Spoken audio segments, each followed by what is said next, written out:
uhimidiwe Yesu. Tumsifu Yesu Kristo. Jina langu ni Padre Steven Wafula Wamalwa, padri msimamizi wa parokia ya Roho Mtakatifu Kibisi katika jimbo Katoliki la Bungoma. Na wakaribisheni katika tafakari juu ya kipindi hiki cha Kwaresma, juma la kwanza, ambapo tunaangazia masuala ya uongozi na uadilifu. Ni vizuri tuanze kwa kuchanganua na kutambua ya kwamba kiongozi ama uongozi ni karama au mamlaka ya kuonesha watu njia ya kuweza kufikia azimio fulani kwa ajili ya malengo aidha katika jamii au ya mtu binafsi. Vile vile kiongozi ni mtu ambaye ana yale mamlaka ama madaraka ya kuweza kuelekeza wenzake au jamii au kikundi cha watu kuweza kufikia lengo lililowekwa kwa ajili ya manufaa yao wenyewe. Uadilifu, naweza sema kwa ufupi tu, ni uaminifu. Na hivyo basi uongozi mwema huwezi tenganishwa na uadilifu, kwa sababu uadilifu na uongozi huwa vinaenda pamoja. Kiongozi ambaye ni mwadilifu ni kiongozi mwema.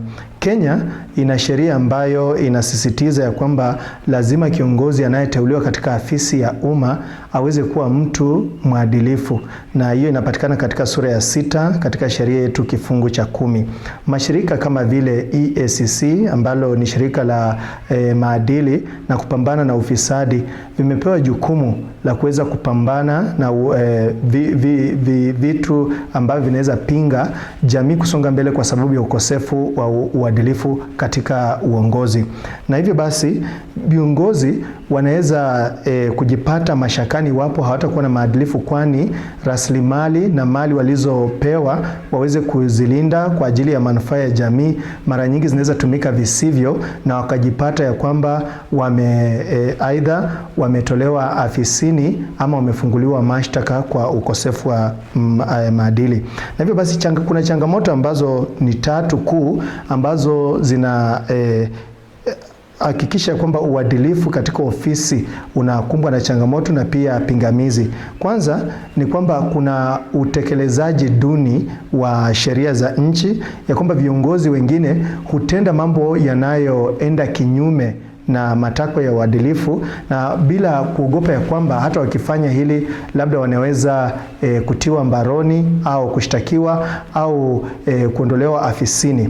Jambo hili hufanya viongozi kufanya miradi kinyume na jinsi inavyotarajiwa.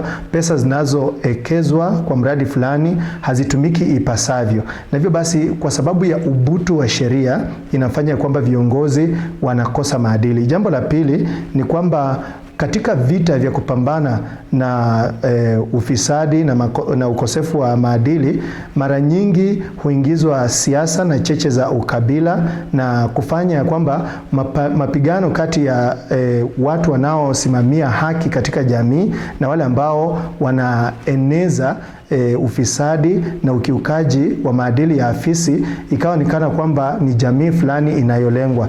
Jambo hili hufanya watu wengine ambao wameweza kutumia afisi zao vibaya pasipokuwa na uadilifu kuenda huru kinyume na matakwa ya sheria. Na 3, viongozi wa siasa pia huingilia kazi za mashirika ya kupambana na ufisadi na pia yanayoboresha maadili katika afisi zetu.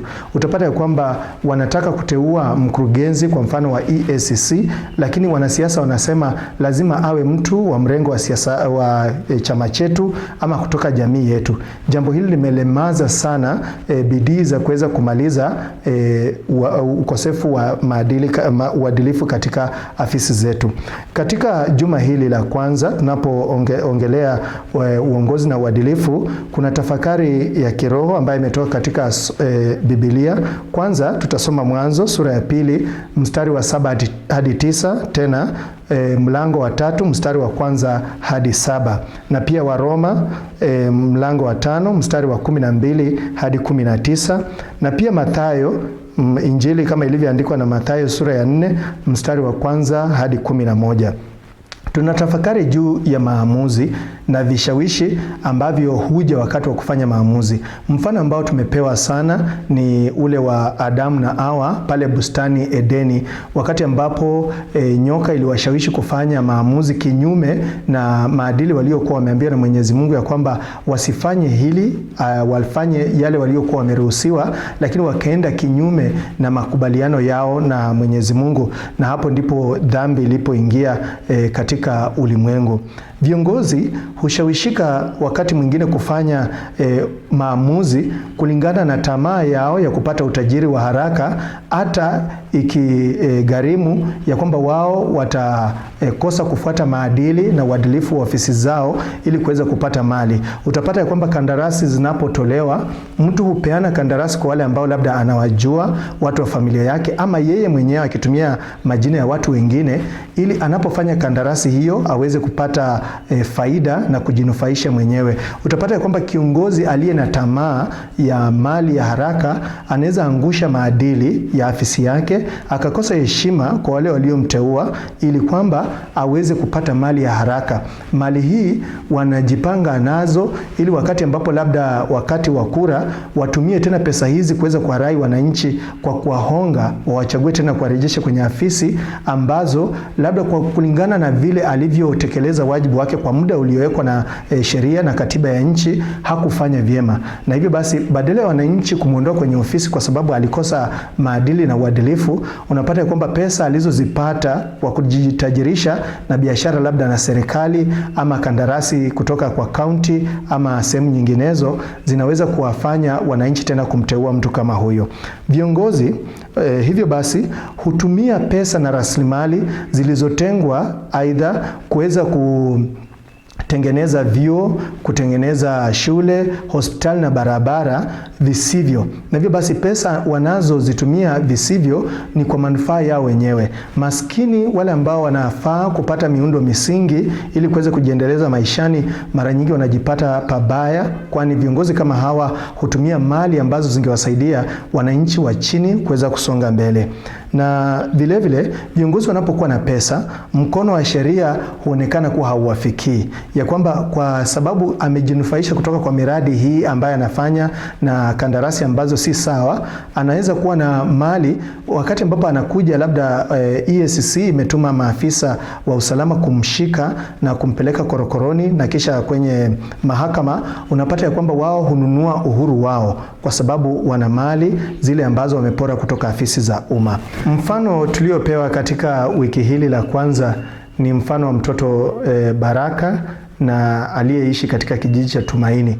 Tunaambiwa kwamba mtoto huyu alitoka nyumbani kwenda shuleni na akipita barabarani aliona jumba la kifahari lililojengwa na kiongozi wao. Ile hali barabara waliokuwa wakitumia kwenda shule ilikuwa imejaa mashimo na haikuwa nzuri sana. Akaweza kujiuliza kwa nini kiongozi wao ajenge nyumba ya kifahari ile hali njia ambayo inatumiwa na watu wengi iwe katika hali duni. Na hivyo basi Baraka akaenda shule na akasoma kwa bidii, akasema ya kwamba yeye ana azma ya kuweza kukuja na kugeuza mambo, ya kwamba yeye pia akaweze kusoma, akiteuliwa kwa kiongozi, asiwe awe kiongozi ambaye atajijali kama huyo kiongozi aliyejenga nyumba ya kifahari ili hali barabara inayowasaidia watu wengi ikiwa katika hali mbaya. Na hivyo basi kwa mfano huu wa Baraka pia sisi tunaomba kuiga mfano huo, ya kwamba pia sisi tunaweza ona maovu lakini pasipokuwa na kuleta kasheshe na mshike, tunaweza tumia mbinu mbadala ya kwamba kuweza kungoja nafasi zetu na fursa zije ili pia sisi tuweze kubadilisha nafasi zilizoko na kuweza kugeuza mtazamo wa uongozi, ya kwamba uongozi usiwe ni kujijali wewe kuliko kuwajali watu wengine.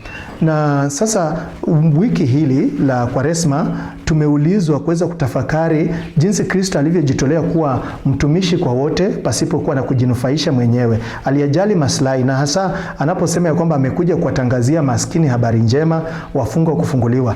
Kristo amekuja kwa sababu yeye nia yake ni kutoa huduma, kuweza kuwasaidia wale ambao wanahitaji huduma zake. Na hivyo basi katika kipindi hiki cha Kwaresma, hasa juma hili la kwanza, tunaombwa kuweza kuiga roho ya Kristo ambaye yeye mwenyewe anajitoa kama mtumishi asiyekuwa na nia fiche ya kujifaidisha mwenyewe. tuwe tayari pia vile vile kusema ukweli. Iwapo umeona ya kwamba kuna mtu ambaye anashikilia afisi ya umma lakini hatekelezi wajibu wake inavyopaswa, labda anatumia mamlaka yake kuweza kujinufaisha yeye mwenyewe ama wanafamilia wake ama marafiki zake kinyume na sheria, tuwe wa kwanza kuweza kupiga filimbi ya kusema ya kwamba hapa kuna jambo ambalo linaendelea ambalo si zuri. Wakati mwingine tunaona maovu yanatendeka, lakini kwa sababu ya uoga tunanyamaza, na hivyo basi maovu haya yanaendelea kukolea na kuongezeka katika jamii.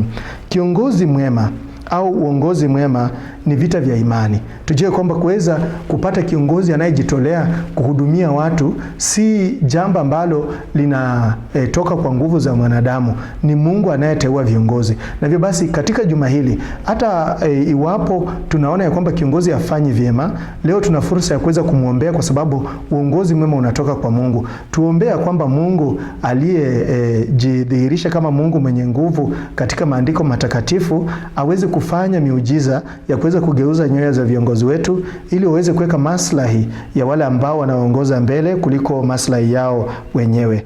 Kwa kumwiga Kristo tutaweza kuwa na Kenya ambayo inaongoza kwa uaminifu na kwa maamuzi bora. Kwa hivyo katika juma hili tuombe ya kwamba Mwenyezi Mungu atubariki sisi ambao ni wananchi, tuweze kwanza kuwaheshimu viongozi, lakini vile vile tuweze kuombea wale viongozi ya kwamba waweze kushikamana na maadili mema na uadilifu katika ofisi zao, ya kwamba waweke utumishi kwa watu mbele kuliko tamaa za kujinufaisha wao wenyewe. Na iwapo kuna jambo ambalo tunahitaji, labda ni miundo misingi, labda ni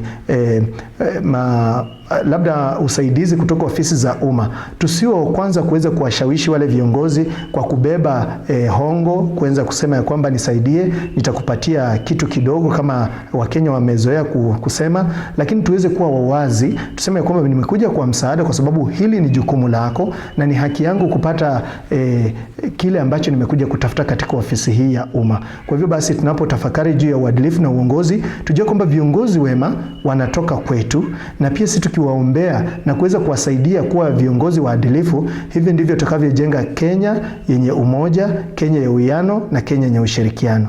Asanteni sana.